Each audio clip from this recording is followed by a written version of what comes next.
তো আসসালামু আলাইকুম guys, welcome back to my YouTube channel monster biker. আশা করি আপনারা সবাই অনেক ভালোই আছেন।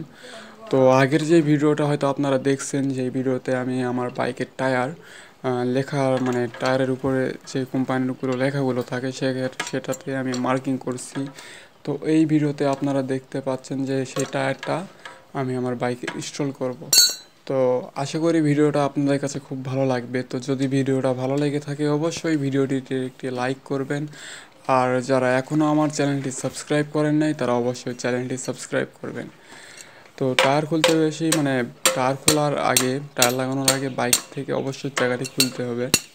তো যেহেতু আমি পিছনের টায়ারটা চেঞ্জ করব বাইকের, তো অবশ্যই আমি পিছনের টায়ারটা আগে খুলবো। তো চাকা খুলে নিচ্ছি এখন আমি।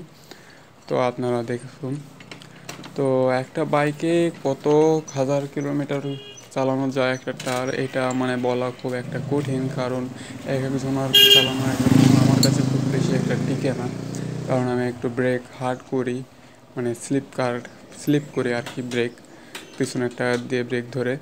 তো এই জন্য আর কি আমার খুব বেশি দিন টায়ার টিকে না।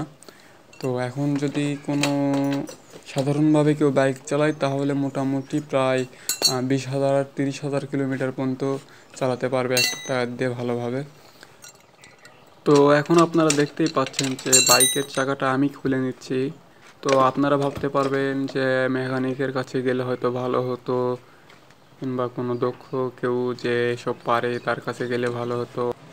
আসলে ব্যাপারটা হলো কি, আমার একটা মোটরসাইকেলের ছোট একটা দোকান ছিল, পার্টস অ্যাক্সেসরিজের, মডিফাইয়ের। তো এই জন্য আমার কাজগুলো জানা আছে। তো তাই আমি নিজের বাইকের কাজ, টুকিটাকি নিজের যে সব বাইকের কাজ সেসবই আমি নিজেই করে থাকি। তো বাইকের চাকা এখন খুলতে একটু অসুবিধা হচ্ছিলো, তাই আরেকজনকে ডেকে আমি বাইকটা একটু কেত করে ধরতে বলে আর কি। তো ব্রেক বাজছিল, তো এই জন্য আমি ব্রেকটা একবারে খুলে নিলাম। খুলে নেওয়ার পর আমার বাইকের চাকাটা সহজে বের হয়ে যাবে। তো দেখতে দেখতে বাইকের চাকাটি খোলা আমার শেষ। আপনারা দেখতেই পাচ্ছেন টায়ার চাকাটা খুলে নিয়েছি, এখন টায়ারটা লাগাবো। তো এরকমভাবে পুরোটা চাকা আমি খুলে বের করে নিয়েছি। তো গাইস, টায়ার লাগানো শেষ হয়ে গেছে, এখন বাইকে আমি ইনস্টল করব চাকাটি। তো গাইস, টায়ার লাগানোর কাজ শেষ। ছোট্ট একটা রাইড দিলাম এই রাস্তাতে। তো আশা করি ভিডিও আপনাদের কাছে খুব ভালো লেগেছে। তো যদি ভিডিওটা ভালো লেগে থাকে অবশ্যই ভিডিওটির একটি লাইক করবেন। আর যারা এখনও আমার চ্যানেলটি সাবস্ক্রাইব করেন নাই তারা অবশ্যই চ্যানেলটি সাবস্ক্রাইব করে রাখবেন। তো চলুন ভিডিওটা শেষ করা যাক।